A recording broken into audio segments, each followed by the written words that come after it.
É verdade que o mercado cripto tem apresentado uma queda nos últimos dias, mas, naturalmente, enquanto uns vendem, outros compram. E é justamente isso que está acontecendo agora e a gente vai contar aqui no Cointelegraph Brasil.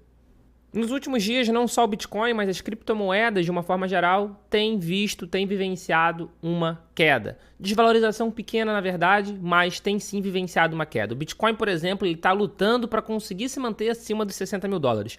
No dia de hoje, no dia que esse vídeo está sendo gravado, dia 14 de agosto de 2024, o Bitcoin, por exemplo, está na casa dos 59 mil, com uma desvalorização de mais de 2,5% nas últimas 24 horas. E a gente tem visto sim uma grande pressão vendedora no mercado, de novo, não só do Bitcoin, mas das principais criptomoedas de uma forma geral, mas a gente tem conseguido ver alguns sinais positivos do mercado ao longo dessa queda. E esses sinais positivos eles têm acontecido de diferentes maneiras. A gente vai debater sobre alguns desses sinais ao longo do vídeo de hoje. A gente vai ter sinal positivo tanto em relação aos ETFs, quanto também em relação a, inclusive, o número de carteiras que seguem acumulando cripto ao longo do tempo e principalmente sem mexer nelas. Vamos começar pelos ETFs de Bitcoin Spot. Esse, sem sombra de dúvida, é um dos principais pontos causadores da alta que a gente vivenciou ali no início de janeiro de 2024, no início de 2024. A gente teve início das negociações desses ETFs e isso, sem sombra de dúvida, atraiu muito capital para o mercado de uma forma geral. Mas o que a gente tem conseguido ver nos últimos dias é que mesmo com Bitcoin tendo uma queda nos últimas 24 horas, por exemplo, no momento de gravação, e apesar de aqui estar escrito em 7 dias, com essa valorização de 7%, se a gente ampliar um pouquinho o espectro, a gente colocar 30 dias, a gente vai ver que está tendo desvalorização. O que isso quer dizer? Que a gente tem sim tido uma queda ao longo dos últimos tempos. O Bitcoin chegou a bater mais de 70 mil dólares esse ano. Se no último mês só caiu cerca de 1,7%, a gente está na casa dos 58%, quer dizer que a gente também nos últimos 2 meses, por exemplo, a gente também continua tendo queda. Mas de qualquer forma, a gente começa a ver alguns sinais positivos nos ETFs. A gente está tendo queda no mercado, sim, estamos tendo queda no mercado, mas o dinheiro institucional, o dinheiro dos também investidores tradicionais continua fluindo para o mercado cripto. No dia 13 de agosto, por exemplo, a gente teve uma entrada de 703 bitcoins. No dia 12 de agosto, por exemplo, a gente teve uma entrada de mais 403 bitcoins. E isso daqui pode parecer pouco, é verdade, 703, 403, pode parecer pouco. Mas se a gente olhar friamente, atualmente são minerados por dia cerca de 450 bitcoins. Então, aqui a gente tem quase 3 dias de mineração de Bitcoin que foram consumidos, foram drenados apenas pelos ETFs de Bitcoin Spot. Isso demonstra a confiança que o mercado tem tido no Bitcoin. Muitas vezes o mercado que não era o investidor tradicional de Bitcoin. É a pessoa que começou a investir em Bitcoin graças a esse produto de ETF. Então isso, sem sombra de dúvida, é uma excelente notícia, os ETFs de Bitcoin Spot. Um outro fator que mostra que tem mais dinheiro ainda entrando são os ETFs de Ether Spot. Eles foram aprovados em maio, mas as negociações deles só foram aprovadas agora ali no final de julho de 2024. E o primeiro dia de negociação foi o dia 26 de julho. De lá para cá, a gente tem visto dias e dias consecutivos de saldo negativo. Por que a gente tem visto dias e dias de saldo negativo, Paulo? Por causa do ETF de Ether da Grayscale, assim como é o ETF de Bitcoin da Grayscale. Eles já tinham um fundo de investimento que não era um ETF, que eles conseguiram a autorização da SEC para converter esse fundo de investimento em ETF.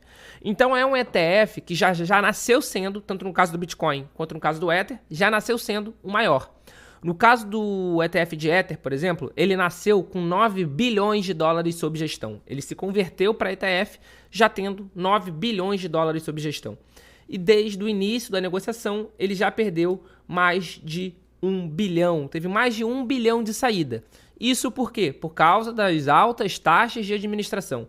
Enquanto os outros estão entre 0,15 e 0,25, no caso do ETF de ETH da Grayscale, está na casa de 2,5%. Então é óbvio, é natural que a gente vai ver saída diariamente.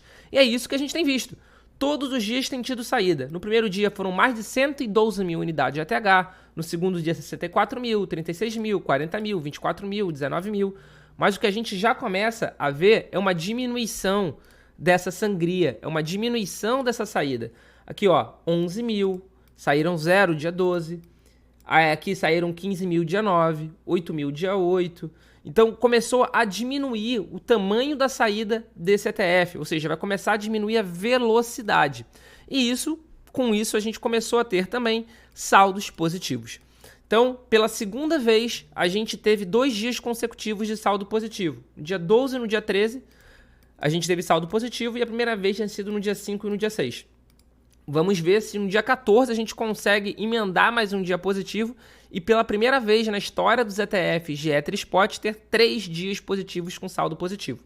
Mas isso daqui é também uma excelente notícia, porque mostra que os investidores tradicionais, mostra que os institucionais estão começando também a olhar para esse produto, para o ETF de Ether Spot. E cada vez mais isso representa entrada de dinheiro, entrada de capital no mercado cripto. E isso é algo que, sem sombra de dúvida, você gostando desse tipo de produto ou não, o mercado cripto precisa. Novo capital, novas pessoas ingressando no mercado e a cripto cada vez mais ganhando o mainstream. Além disso, a gente pode ver, graças ao fato da blockchain ser algo público, ser algo imutável, que 45% do suprimento de Bitcoin não se moveu em 6 meses. Ou seja, não importa o que acontece com o preço do Bitcoin, se o Bitcoin tem uma supervalorização ou se o Bitcoin está tendo em queda. 45% de todos os Bitcoins que existem não são movimentados, ou seja, independente do preço, as pessoas estão holdando, estão segurando seus Bitcoins, estão segurando as suas criptos. E isso, sem sombra de dúvida, é benéfico para o Bitcoin. Inclusive aqui está falando, ó, Bitcoin Hodlers, ou seja, os acumuladores de Bitcoin, quem holda Bitcoin, dobram a aposta na reacumulação. O Bitcoin pode ter atingido um novo recorde histórico há cerca de 5 meses, mas uma grande parte da base de investidores de Bitcoin continua a reforçar suas participações.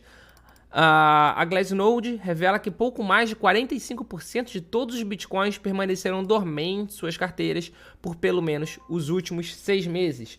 Ou seja, independente de ter batido o recorde histórico, independente de ter tido uma queda considerável desde a última TH, as pessoas continuam acumulando novos Bitcoins. Isso é boa notícia para o mercado, porque quanto mais mão de diamante o mercado é, de uma forma geral, quanto mais o mercado não vende, isso sem sombra de dúvida acaba ajudando, porque vão ser menos Bitcoins disponíveis à venda.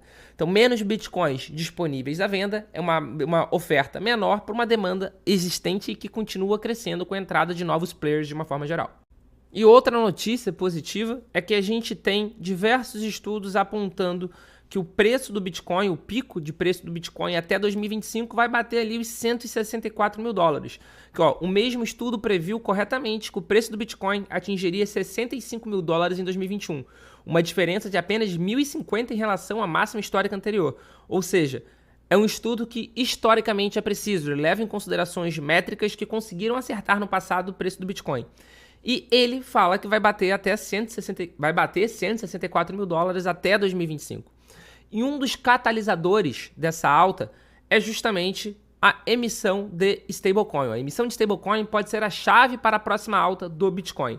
A Tether e a Circle emitiram mais de 2,5 bilhões de dólares em stablecoins na semana passada.